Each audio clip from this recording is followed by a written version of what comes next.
All right. Well, we are live today, and today we're going to talk about food. Food that isn't actually food. Can you believe that? Food that isn't food. So, before I start, let me just set the stage. I am not a doctor. I am not giving any sort of health advice here. I'm just sharing some things that I have learned and sharing some things that I have started doing myself that I've been doing some of these things for a couple of years, some more recently in the last few months. Because here's what you might not know. And I guess I should also throw the caveat out there. I did work as an executive for some food companies as well. So I do know a little bit about the food processing and the food industry as well. But again, by no means am I an expert. Am I trying to give you any sort of scientific results in this right now? I'm just talking, and the reason is that most of you are being sold food, or you're buying things that you're told are food, but it's not actually food. It's actually dead. It's not really food. And so you can think of it, it's no different than if you were to eat a piece of cardboard. You know, that cardboard used to be a tree, it used to be a living thing, but through processing, it got cut up, it got processed, it got chemically altered to make it into cardboard. And unfortunately, most of what is sold in the grocery store is like that cardboard. And I'm going to explain a little bit more. I'm going to give you a few tips because, again, it's hard to know. I've been on this journey for a few years, and so I'll give you some tips and some things that I'm doing as well. And again, this is live. This is recorded live. I don't even have any notes in front of me. But if you are on with me live, if you're watching this live, feel free to let me know you're here by posting in the comments, or if you have any questions or other things as well, let me know. Okay. So yeah, one of the things, and one of the reasons why I want to talk about food is it's something that we all eat every day. It's something that our body needs. We need nourishment. But here's the funny thing is, the world is getting fatter, but it's more malnourished than ever, right? So as humans, we're consuming more food, we're gaining more weight, and yet our bodies are not actually nourished. Okay. And one thing that I've learned just recently is, when your body is craving something, it needs certain different things. Okay. And so we tend to overeat. So, for example, if I'm eating, just a couple of things, let's say a piece of meat and some pasta. Well, my body wants other things. It wants fruits. It wants vegetables. It wants some fermented food, some other things that I'll talk about in this video or maybe in some other videos. And it wants those things, and so it's continuing to tell you that you're hungry, even though you're not really hungry. Your body just wants the right stuff, right, for its nourishment.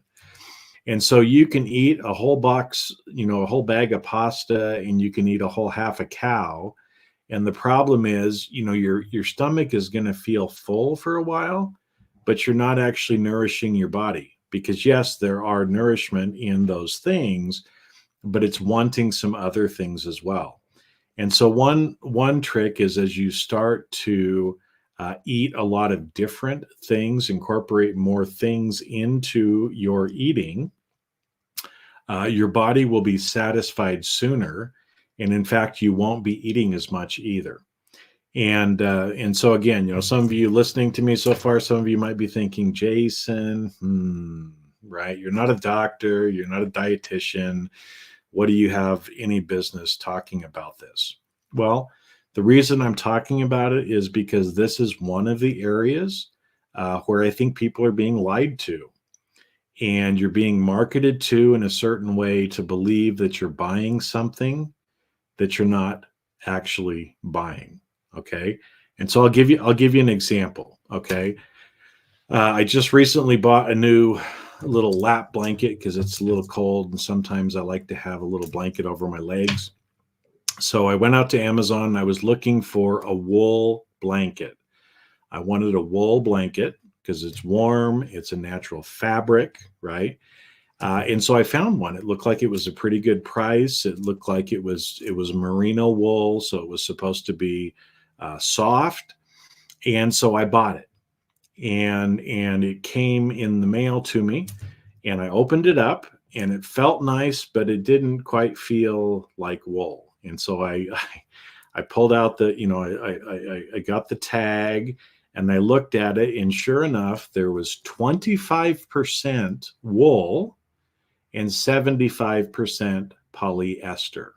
So, right in the title of the thing, merino wool blanket. They didn't say merino and polyester, right? And so again, I would look at that and say, well, that's not really a wool blanket. There's some wool in it, but it's mainly polyester, right? And so I would expect somebody who's marketing that to me to say, here's a polyester blend, here's a polyester blanket with wool. But to say something is wool when less than 25% of it is wool seems a little misleading and a little like a lie to me. Now, that same thing is happening with your food, okay?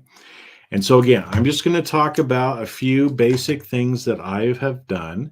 And again, you might think, well, where do you have coming off on this? These are my own experiences, but I have released probably at least 60 pounds of my body weight in the last few years. You don't have to believe me. Just go back and look at some of my videos from a couple years ago, and you'll be able to tell that I weighed much more than I do now. And one of the differences is I'm actually eating more than I did back then when I was fat. Okay. I'm eating more, but I'm losing weight. So something is working in the things that I am doing. And again, I'm not here to convince you, but what I want you to do is maybe start asking yourself some questions and start reading the labels and start looking at some of the things that you're eating or that you're consuming and see if you can make better choices, right? Because if you can make better choices, even little choices, right? Those little choices add up to a huge, huge difference. Okay. So today, I want to kind of set the groundwork for that. Share with you some things that you can start thinking about, and then we'll talk more about some of them later. And again, this is in no particular order. But one of the things, let's talk first about soda or soda pop or carbonated drinks. Okay, and in this country especially, and I'm guessing in a lot of parts of the world, a lot of people drink soda. Now, soda is not really that good for you. When you think about what it actually is, it is carbonated water. It's usually sugar, some coloring, and some artificial flavorings. So right off, when you look at the ingredients, probably not the best thing to be drinking, okay? And they're empty calories, meaning that it just goes straight to your gut, straight to fat in your body. But let's even think about it a little deeper than just the ingredients themselves, okay? If you know the history of soda, and how it comes up, most of the soda, and so again, think Coca-Cola, Dr. Pepper, Pepsi, the big, especially colas. Those were originally designed as medicine. So you would go to the pharmacy, you would go to what was called a soda counter that was usually in a pharmacy. So again, imagine that you would walk into a today, a CVS, a Rite Aid, a Duane Reade.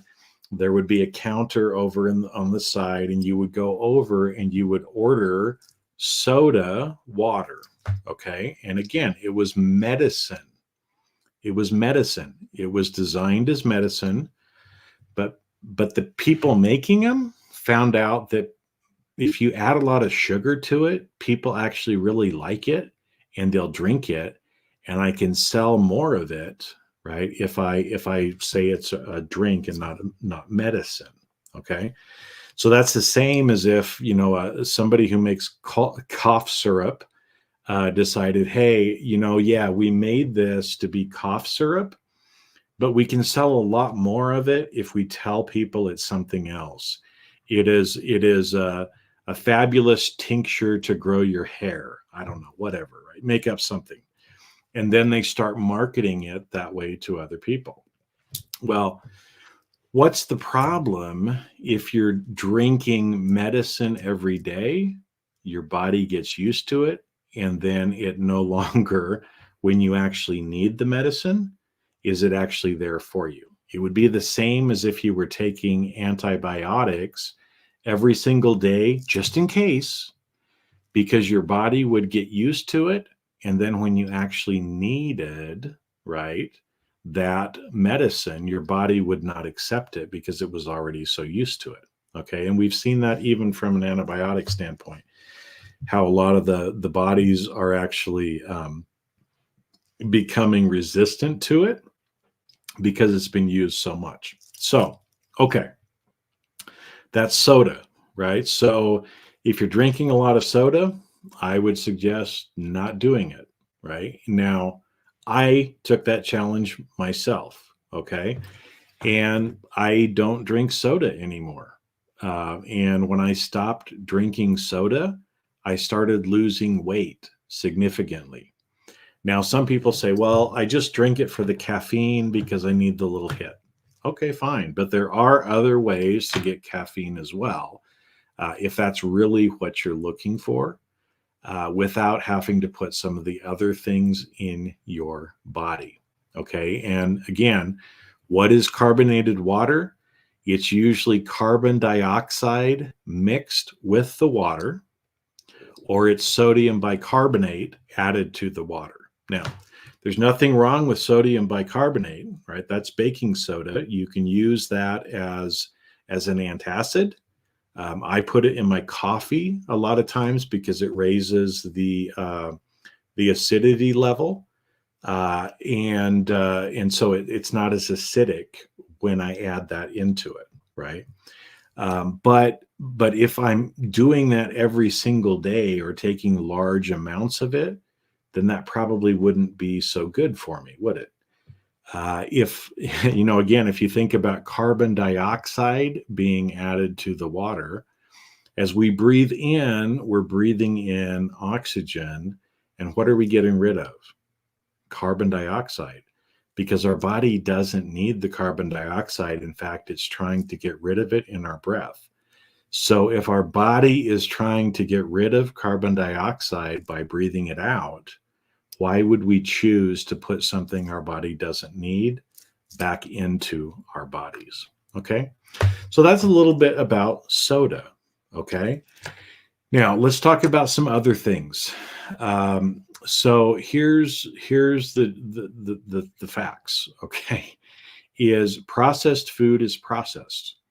So typically what you will buy in the grocery store, if it comes in a can or if it comes in a box, it's been processed and it's usually no longer alive because it's been heated to kill it so that it won't spoil.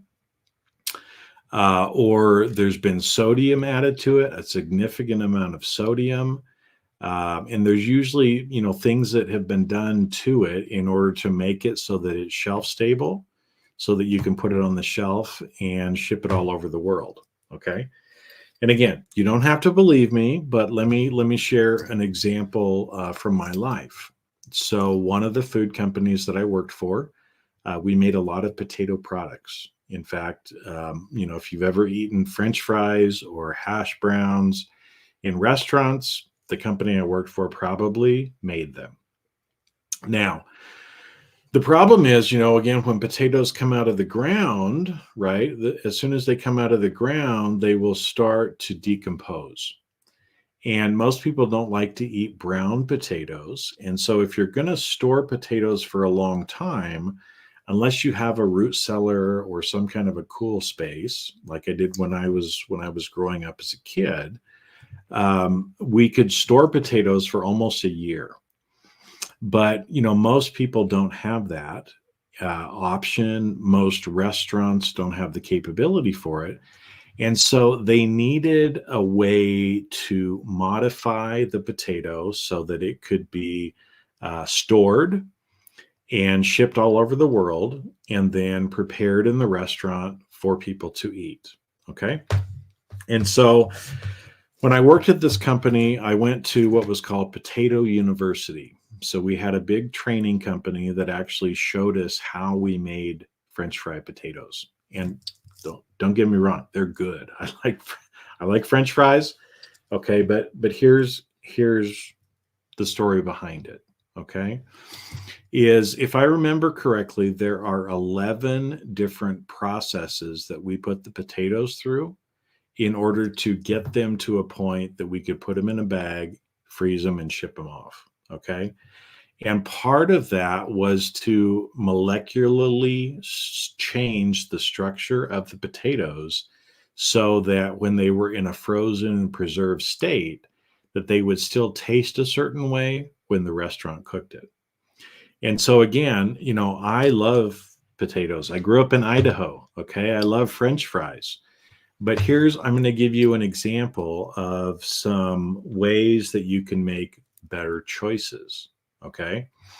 And so if you have the choice to eat French fries that have been processed and frozen, or you have the option to eat French fries that have been freshly prepared in the restaurant, which one do you think is going to be more nutritious?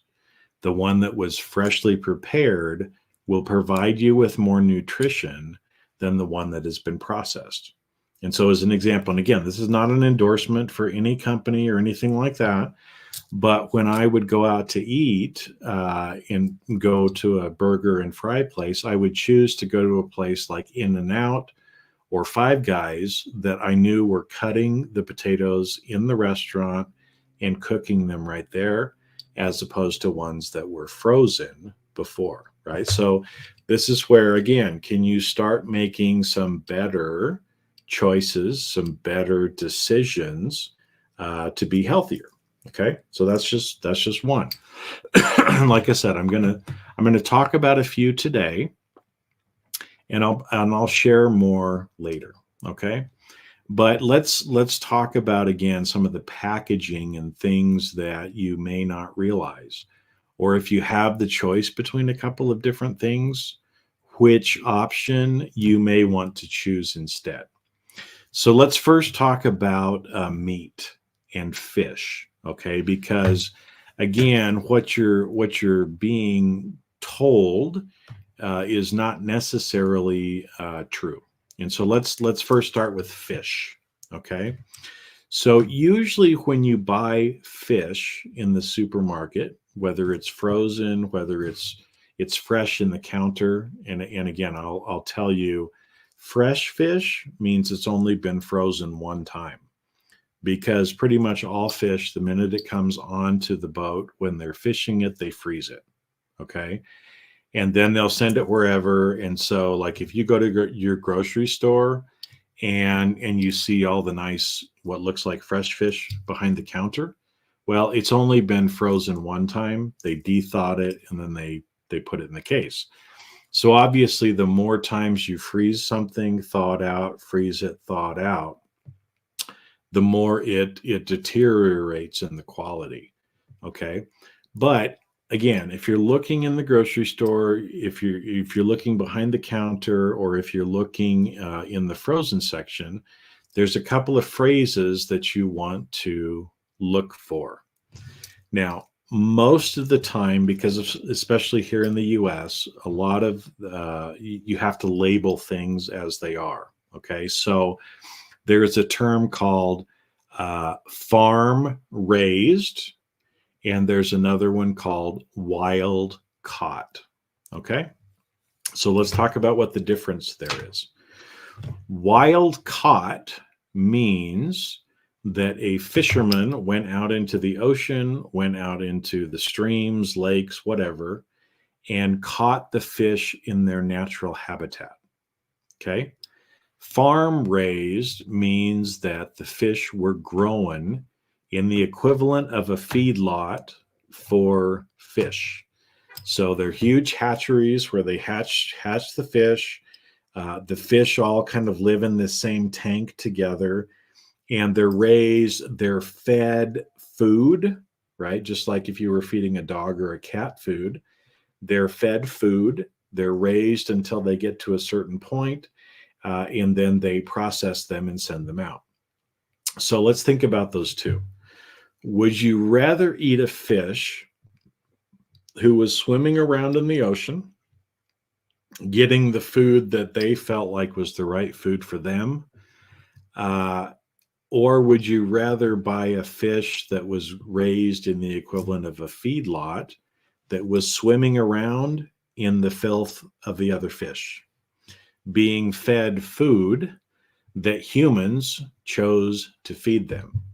And I will tell you, it's not going to be the most nutritious, expensive food either, because most of these companies are making money. So they're going to feed the cheapest food that they can to the fish as well. So which one would you rather have? And again, if you're here with me live, you can leave comments for me, ask questions as we're going through this, and I'll try to kind of answer those as we're going through it. If you're on with me live, if not, then you're going to hear it later. Okay. So that's fish, wild caught versus farm raised. Okay.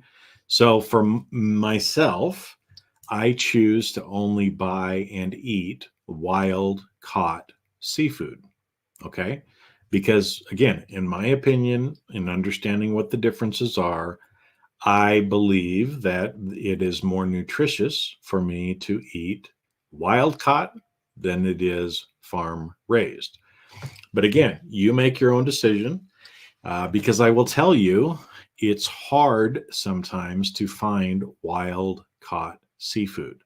Most everything that's in the store is farm raised. Okay. Now let's talk about other kinds of meat, beef, chicken, pork, those kinds of things. Again, there are some different terms that you can look at or try to see if it's on there. Are there terms like pasture raised, organic fed, free range, things like that, meaning that the animal has actually had the opportunity to go out and eat grass? Grass fed is another thing you'll see often with beef. So again, you can imagine cows that are out kind of roaming the pasture, eating the grass like we used to have when I was a kid, right? We had cows, so I would watch them out in the pasture eating the grass.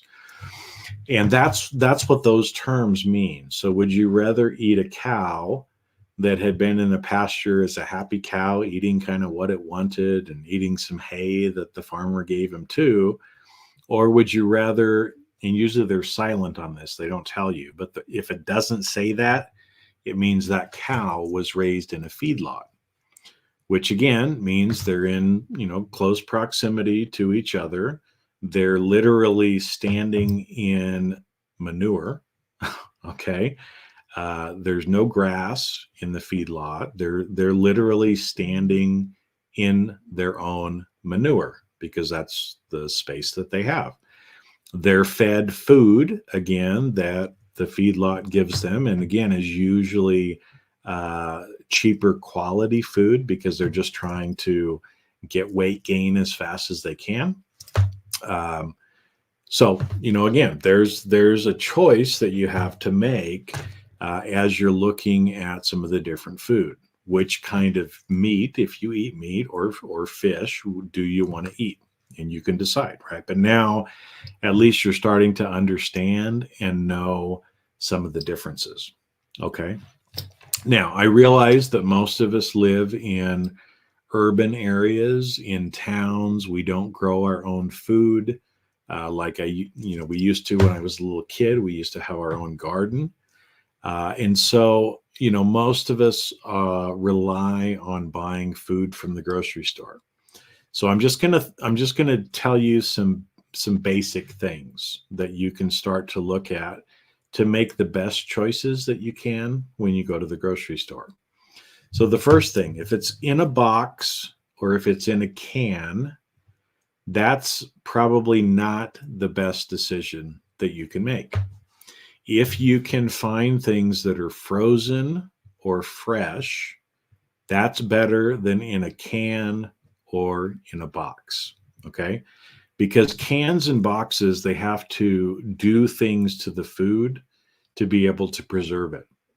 If the food is frozen, it usually comes in the processing in its natural state and it's kind of flash frozen at that point. And so, just like cryo freezing a body, kind of temporarily holds it where it is.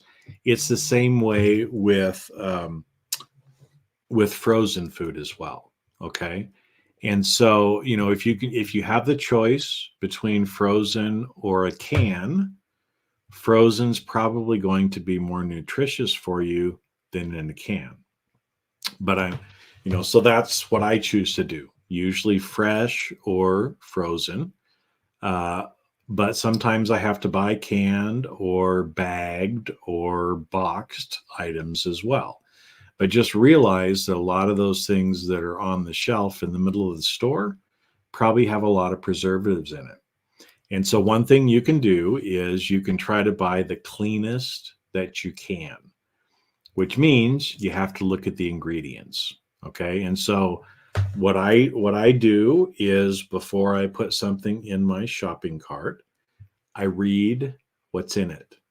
And if there's too many things that I can't pronounce or too many things that I know don't belong there, I'm not going to buy it. And so I'll give you just a simple example, right? I like sweet Thai chili sauce.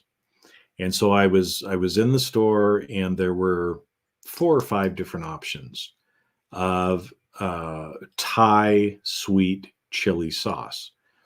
And so I picked up all of them, turned them over, and looked at what the ingredients were. And for some of them, there were a lot of ingredients, a lot of things that I could not pronounce, a lot of artificial flavors and colors. In fact, I think in all but one, there was a lot of that kind of stuff. One I picked up, it was actually made in Thailand, and there were very few ingredients. I think there were only 4 or 5 ingredients. The only one was xanthan gum, which is a binding agent. Maybe I'll talk about that later.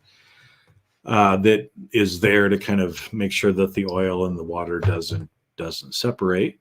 But it had the cleanest ingredients, so that was the one that I chose to buy. Okay. Another thing, if you can buy organic, it's better to buy organic probably than it is to not buy organic, right? So if you have a choice and can buy organic, that's going to be healthier for you because again, there's a lot of pesticides and things that go into the fertilizers and other things like that you're just adding more chemicals to your food that if you don't have to, I would rather not, right? And so again, but you can choose to do what you want to do, because I know a lot of times people think, well, organic costs more. Well, sometimes it does. But let me ask you, is it cheaper to buy organic fresh food than it is to have a heart attack? Yes, right? You pay a little bit more in food, but you pay a lot less in medical and health issues later on, right? So again, that's just something for you to consider. And again, I realize that sometimes there's no real option. I mean, I know a lot of people try to avoid things like genetically modified food. There's some foods that all you can find are genetically modified. In fact, I could be wrong, but I was remembering this, that I believe corn and soybeans, there's no more non-genetically modified corn or soybeans in the world. So if you're buying something with soybean or soybean oil or corn, it's going to be genetically modified because that's all there is, right? But again, it's not about trying to necessarily only do that, but when you can make better decisions, can you make the better decision, right? And so another one is, an example is that I'll share is eating a lot of different things, right? So, how much green, vegetables and things like that are in your diet. In fact, for most people, our diet should consume mainly fruits and vegetables with some meat and maybe some dairy, right? But again, you have to be careful because, sometimes the wrong kind of dairy is not right for you either. And in fact, I grew up with, what would they call it? It was like the table of food, right? It was like this pyramid showing you like how many of each of these different things you should eat. And of course, the top one or one of them was dairy. And so I was taught as a little kid that we need to have dairy. But the interesting thing is the group that came up with that was like the American Dairy Farmers Association or something like that, as a way, again, to market, to sell more dairy. But again, there's nothing wrong with dairy. But again, it's, do you know where it came from? Drinking milk from a cow that has a bunch of hormones and other things put into it is probably not as good a choice as drinking milk that is, organic grass fed, right? And again, there's more options like that now that you have to choose from. In fact, what's interesting is humans are one of the only group that actually drink milk, except for raising its babies, which is interesting if you kind of think about. But there's a lot of things in the dairy group, like cottage cheese, yogurt that's cultured, cheese, other things like that are actually very healthy for us because they're a fermented process. Because one of the things our body needs is fermented food. And in fact, that's a term that many of you may not have heard about, but our body needs certain kinds of fermented food.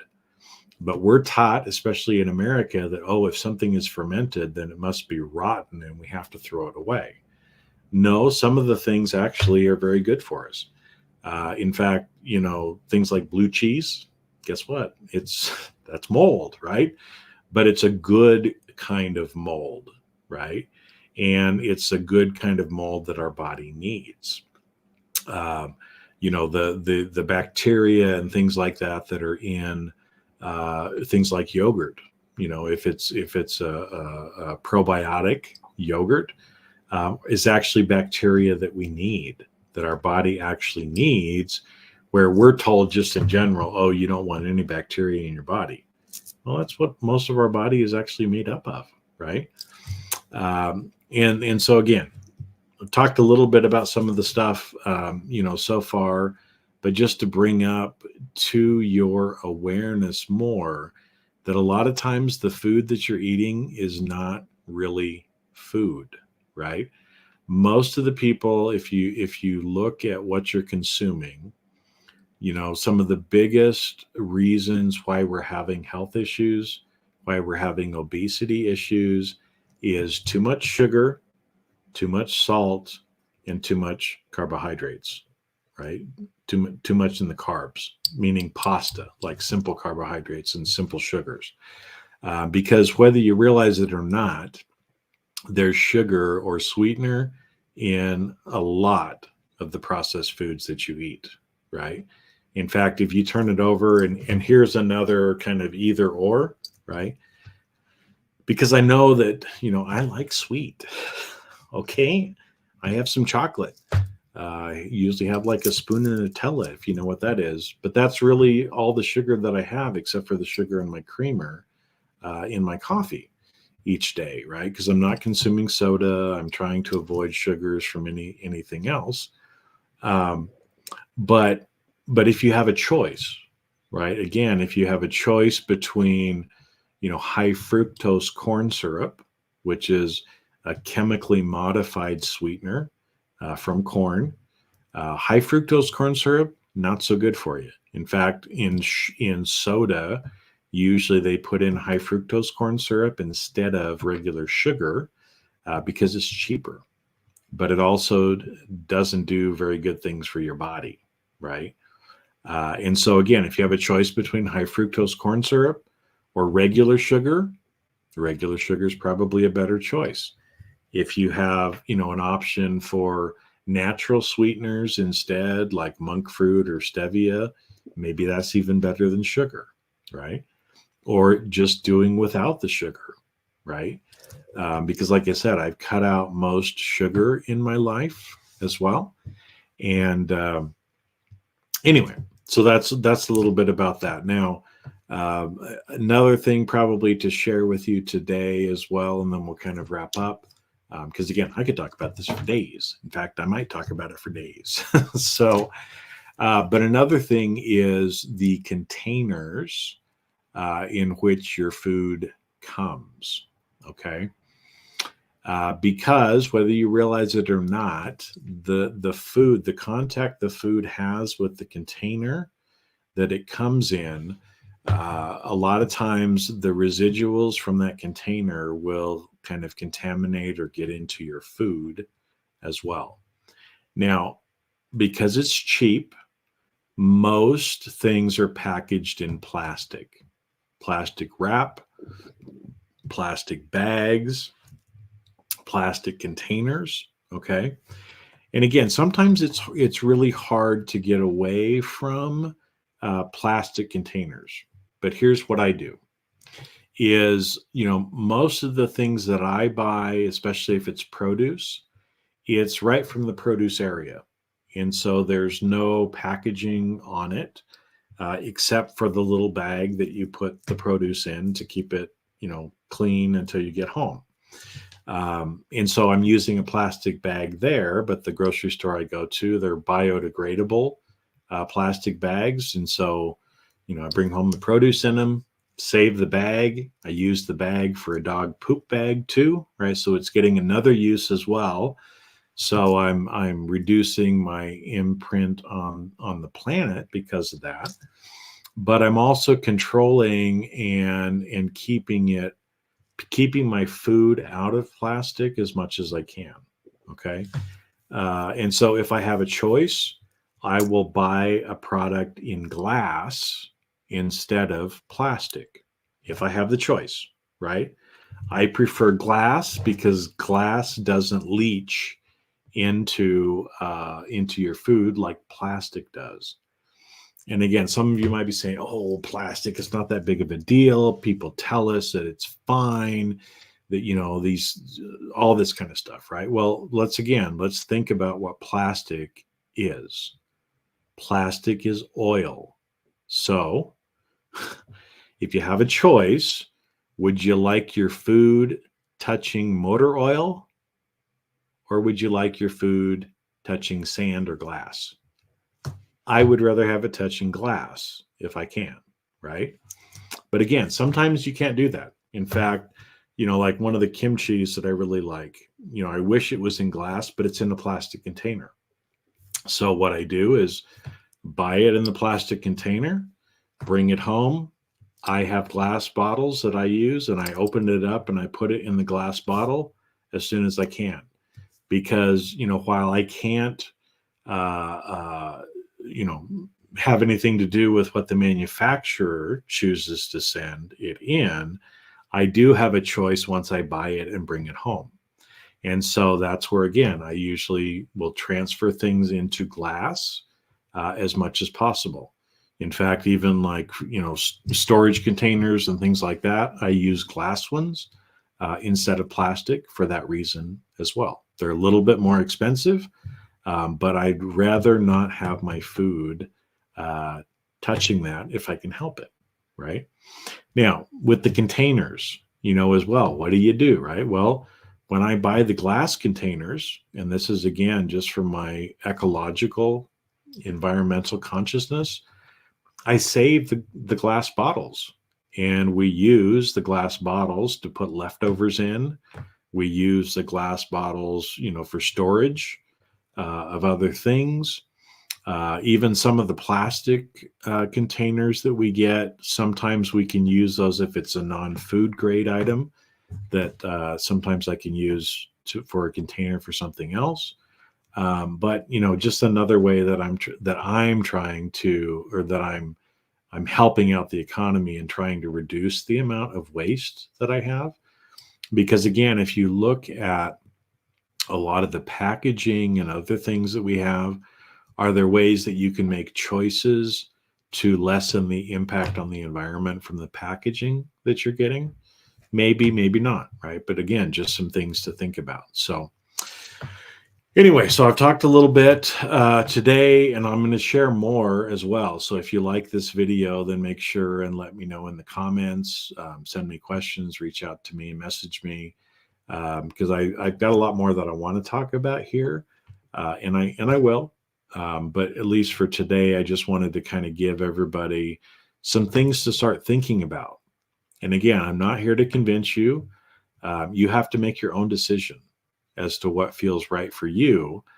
But I know many of you don't even have a clue that you're being lied to. You don't even know some of these things because, again, I was an executive in a food company, and I didn't learn some of these things until just recently as well, right? So that's why I'm sharing and trying to get it out there. So make some better choices. Think about it. Read the ingredients before you buy something. Look for terms like we talked about, like wild caught versus farm raised, free range, grass fed, those kinds of things, organic, some of the different words like that. And again, some people are selling organic things that are not really organic, but, we do the best that we can. The main thing is, the more you can control your food source, the more you can buy fresh and frozen, so that there's less processing to it. The more your body can actually absorb the food and actually use the food. And that's really, the big purpose too, is that we're not just eating, but that we're eating the right things so our body can actually process it and use it to help us be actually strong and incorporate the food into our life. And there's lots of other things. I'm going to talk more about things like probably garlic and onions and cabbage and other things like that again, people are like, oh man, but you'd be surprised the health benefits of some of those very simple things that are actually very inexpensive. And in fact, I'll tell you too, as I have done things more, from the fresh and frozen perspective and looked at it, I can actually buy things a lot cheaper when they're in that state than I could even if they're processed. So I'm saving money and I'm getting healthier, more nutritious food as well. So with that, I'm going to sign off for today, and we'll see you on the next live video. Have a great day and make some better choices so that you're eating better and feeling healthier.